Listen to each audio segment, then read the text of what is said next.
Hello? Hello and welcome to your new summer job at the new and improved Freddy Fazbear's Pizza. I'm here to talk you through some of the things you can expect to see during your first week here and to help you get started down this new and exciting career path. Now, I want you to forget anything you may have heard about the old location, some people still have a somewhat negative impression of the company. That old restaurant was kind of left to rot for quite a while, but I want to reassure you, Fazbear Entertainment is committed to family fun and above all, safety. They've spent a small fortune on these new animatronics. Facial recognition, advanced mobility, they even let them walk around during the day. Isn't that neat? But most importantly, they're all tied into some kind of criminal database so they can detect a predator a mile away. Heck, we should be paying them to guard you.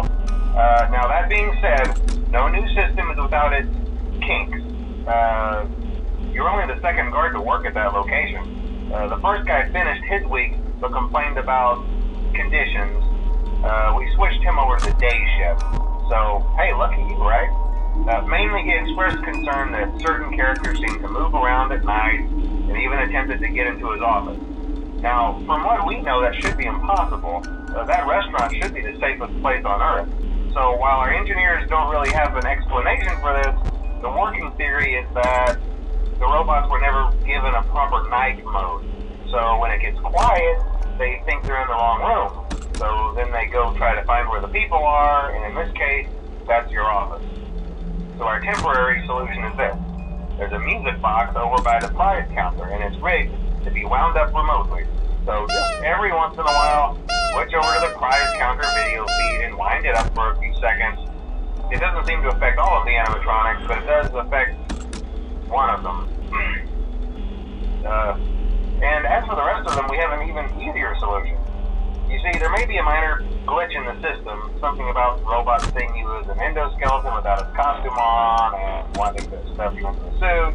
So hey, we've given you an empty Freddy Fazbear head. Problem solved. You can put it on any time and leave it on for as long as you want. Eventually anything that wandered in will wander back out. Something else worth mentioning is kind of the quirky modern design of the building. You may have noticed there are no doors for you to close. But hey, you have lights, and even though your flashlight can run out of power, the building cannot. So don't worry about the place going dark. Well, I think that's it. You should be golden. Check the lights, put on the Freddy head if you need to. Keep the music box wound up. Piece of cake. Have a good night, and I'll talk to you tomorrow.